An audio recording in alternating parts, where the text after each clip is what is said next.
Ranveer అలహాబాడి alias beer biceps అని ఈయన YouTube channel నేను రెగ్యులర్గా ఫాలో అయితే చాలా మంచి మంచి కంటెంట్ చెప్తారు. స్పిరిచువల్ లీడర్స్ గురించి, సనాతన ధర్మం గురించి, బాలీవుడ్ సెలబ్రిటీస్ ఇట్లా చాలా మంచి మంచి కంటెంట్ చేస్తాడు. సో మనోడు కూడా ఇంకా చాలా బాగుంటాడు, చాలా మంచిగా సౌమ్యుడిగా ఉంటాడు.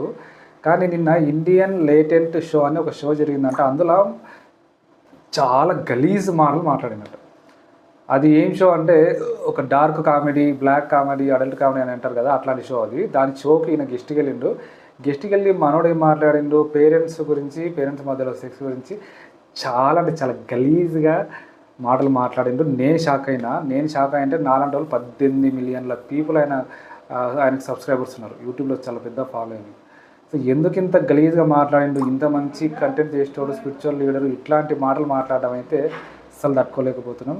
నిజంగా ఈ అడల్ట్ కామెడీ, డార్క్ కామెడీ అనేది మన తెలుగులో కూడా చాలా ఎక్కువైంది. జబర్దస్తులు స్టార్ట్ చేసారు. ఆ తర్వాత చాలా యూట్యూబ్ ఛానల్స్ తెలుగులో కూడా మొత్తం అగ్లీయే, మొత్తం అడల్ట్ కామెడీయే కదైతే.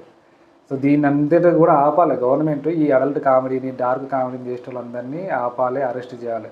సో మనోడు కూడా మీద కూడా కేసు బుక్ అయిందంట. సరే చూద్దాం ఎంతవరకు వెళ్తాం.